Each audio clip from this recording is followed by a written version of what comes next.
Rendahnya kesadaran dan kepedulian pengguna internet terhadap bahaya keamanan data membuat Indonesia menjadi salah satu target utama serangan kejahatan cyber dunia. Dan selama periode 2013 hingga 2016 saja, sudah tercatat 36,3 juta serangan kejahatan cyber di Indonesia atau hampir mencapai 50% dari serangan kejahatan cyber di wilayah Asia Pasifik. Apakah kehadiran portal cekrekening.id yang dirilis oleh Kemenkominfo bisa menekan serangan kejahatan siber di Indonesia? Lalu bagaimana pula masyarakat dapat memanfaatkan portal tersebut? Kita akan tanyakan langsung kepada Direktur Keamanan Informasi Kementerian Komunikasi dan Informatika, Aidil Cendramata. Selamat siang, Pak Aidil. Selamat siang. Sudah berapa lama portal ini diluncurkan, Pak? Ini portal ini diluncurkan baru minggu lalu, Mbak. Baru satu minggu ya? Baru Tadi di informasi sebelumnya masih banyak masyarakat yang tidak tahu keberadaan portal ini. Betul Sosialisasinya seperti apa, Pak? Sosialisasi sementara ini melalui online saja. Jadi karena saya sampaikan ini baru pre-launching, insya Allah ke depannya nanti kita akan melakukan sosialisasi dalam bentuk seminar atau forum fokus discussion nantinya. Apa sih manfaat portal ini untuk masyarakat untuk mencegah penipuan online?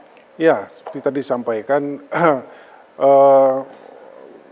nantinya bahwa pelaku transaksi elektronik itu bisa mengecek apakah rekening yang menjadi tujuan untuk transfer transaksi online-nya itu memang bisa dipercaya atau terlibat tindak pidana misalnya.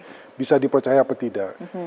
Kemudian juga bisa melaporkan sekaligus bahwa telah terjadi suatu tindak pidana menggunakan rekening yang diperoleh oleh si korbannya. Jadi selain pengecekan rekening, tapi juga bisa melaporkan modusnya. Betul. Tindak lanjutnya nanti seperti apa, Pak?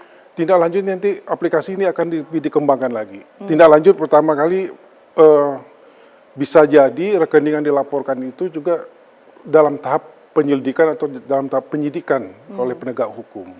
Tindak lanjutnya bisa jadi penegakan hukum dalam hal ini. Dan kemudian dari sisi aplikasi itu sendiri, kita nanti ke depannya akan lebih mengembangkan lagi. Tidak hanya cek rekening, tetapi juga nanti juga bisa mengecek apakah nomor-nomor handphone, apa nomor telepon yang digunakan itu terlibat indikasi tindak pidana, sekaligus nama domainnya. Selain digunakan secara individu oleh masyarakat, bisa tidak dari perbankan juga memanfaatkan portal ini ataupun misalnya dari pelaku usaha e-commerce? Sangat bisa sekali. Sementara ini kita sedang menggalang kerjasama berbagai asosiasi. Kemudian kami juga mendapat dukungan dari OJK untuk menggunakan aplikasi ini, sekaligus mungkin nanti akan menggunakan data-data yang sudah ada di OJK nantinya. Selama 1 minggu diluncurkan, berapa banyak masyarakat yang sudah memanfaatkan portal ini, Pak? Ini luar biasa sekali ternyata antusiasme masyarakat. Dari minggu lalu kita launching, itu ada sekitar untuk penipuan online lebih dari 650 laporan indikasi rekening yang terlibat tindak pidana. Bisa mungkin diperlihatkan datanya seperti apa laporan dari 650 kasus tadi? Ya. Paling banyak modusnya seperti apa, Pak? Paling banyak. Ya, sambil dijelaskan aja, Pak Adil. Paling banyak adalah penipuan transaksi online, kemudian diikuti kejahatan-kejahatan lainnya. Kemudian yang nomor 3 adalah penipuan investasi yang bodong, itu kira-kira laporannya 50 laporan, kemudian pemerasan sekitar 20-an, laporan terlibat prostitusi itu juga ada kasusnya online, termasuk pencucian uang korupsi.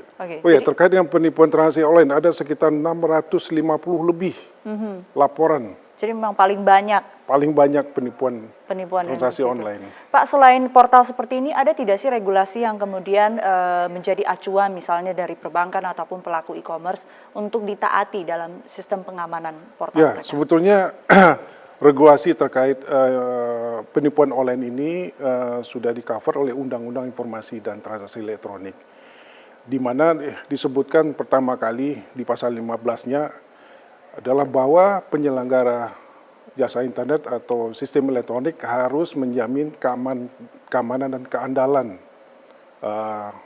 sistem elektroniknya atau websitenya.